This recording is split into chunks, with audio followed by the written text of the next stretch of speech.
क्या होता है मिडिलवेयर और क्या क्या कर सकते हैं मिडिलवेयर से, हमेशा की तरह बिल्कुल ही डेप्थ में समझेंगे प्रैक्टिकल सिनेरियो से। आओ, मिडिलवेयर समझने के लिए रिक्वेस्ट रिस्पॉन्स साइकिल का समझना बहुत जरूरी है। बेसिकली यूजर रिक्वेस्ट करता है सर्वर को, एंड रिक्वेस्ट करते समय इन सम केसेस वो डेटा सेंड कर रहा होता है, एंड इन सम केसेस वो डेटा नहीं भी सेंड कर सकता है। एंड फिर सर्वर यूजर के भेजे गए रिक्वेस्ट या उस रिक्वेस्ट में भेजे गए कुछ डेटा पे काम करता है, एंड काम करने के बाद यूजर को वापस रिस्पॉन्स सेंड कर देता है। तो यूजर के रिक्वेस्ट एंड सर्वर के रिस्पॉन्स के बीच जो भी कचरा या टास्क चल रहा होता है ना, वो आपका मिडिलवेयर कर रहा होता है। और हिंदुस्तान में मिडिलवेयर को दल्ला या दलाल के नाम से भी जानते हैं, है ना। तो ये तो हो गया मिडिलवेयर होता क्या है। अब डिफरेंट सिनेरियो लेके समझते हैं कि मिडिलवेयर एक्चुअल में काम करता कैसे है एंड क्या क्या यूज केसेस है मिडिलवेयर के। तो अभी तक तो हमने एक बहुत ही सिंपल सा सर्वर बनाया है एक्सप्रेस का यूज करके, एक राउट क्रिएट किया है गेट राउट, एंड राउट का नाम है आपका गेट डेटा। एक कॉल बैक फंक्शन ले रहा है जिसके अंदर आपके बाय डिफॉल्ट 3 पैरामीटर मिलते हैं, request, response and next. And response dot send का यूज करके हम एक मैसेज भेज रहे हैं, कांड हो गया।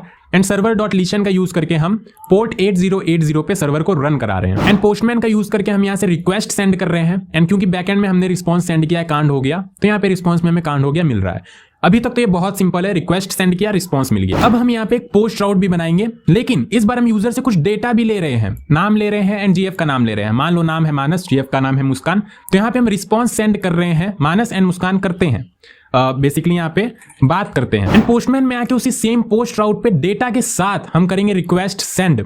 एंड जैसे ही रिक्वेस्ट सेंड किया हमने, रिस्पॉन्स के बजाय हमें मिला error, can not destruct property as it is undefined. That means हमने डेटा भेजा तो सही, बट यहां हमें रिक्वेस्ट डॉट बॉडी में वो रिसीव नहीं हो पाया। दैट मीन्स अब हमें रिक्वेस्ट एंड रिस्पॉन्स के बीच में कुछ तो होशियारी करनी पड़ेगी जिससे हम प्रॉपर जेसन फॉर्मेट में डेटा रिसीव कर पाए। एंड इसके लिए आप यहाँ पे एक मिडिलवेयर यूज करते हो, एक्सप्रेस डॉट जेसन। ये आपके जेसन में भेजे गए डेटा को पार्स करके रिक्वेस्ट डॉट बॉडी में अवेलेबल करा देता है ताकि आप इसे यूज कर पाओ। एंड अब आप जब यहाँ पे रिक्वेस्ट सेंड करोगे तो आपको यहाँ पे रिस्पॉन्स में मिलेगा मानस एंड मुस्कान बात करते हैं। तो आप जब भी रिक्वेस्ट के साथ डेटा सेंड करोगे, सबसे पहले आपका रन होगा मिडिलवेयर, एंड मिडिलवेयर आपके जेसन डेटा को पार्स करके रिक्वेस्ट डॉट बॉडी में अवेलेबल करा देगा ताकि उस डेटा को यूज करके रिस्पॉन्स सेंड किया जा सके। मानस एंड मुस्कान करते हैं बात। एंड ये तो सिर्फ एक यूज केस था, इस तरह से आप मिडिलवेयर को और भी जगह यूज कर सकते हो, लाइक एरर हैंडल करने के लिए। आपका सर्वर फटे ना, बीच में ही आपका एरर प्रॉपर्ली हैंडल हो जाए, इसके लिए आप मिडिलवेयर बना सकते हो।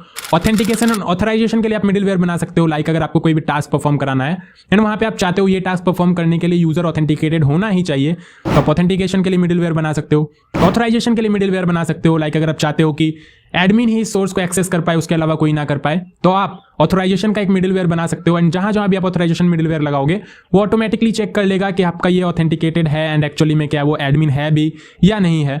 तो आप ऑथेंटिकेशन वगैरह के लिए भी मिडिलवेयर वगैरह बना सकते हो। फिर सिक्योरिटी इनहांसमेंट के लिए भी आप काफी सारे मिडिलवेयर्स लगाते हो, लाइक आपने कोर्स का नाम सुना होगा, क्रॉस ओरिजिन रिसोर्स शेयरिंग, उसको हैंडल करने के लिए आप मिडिलवेयर का यूज करते हो।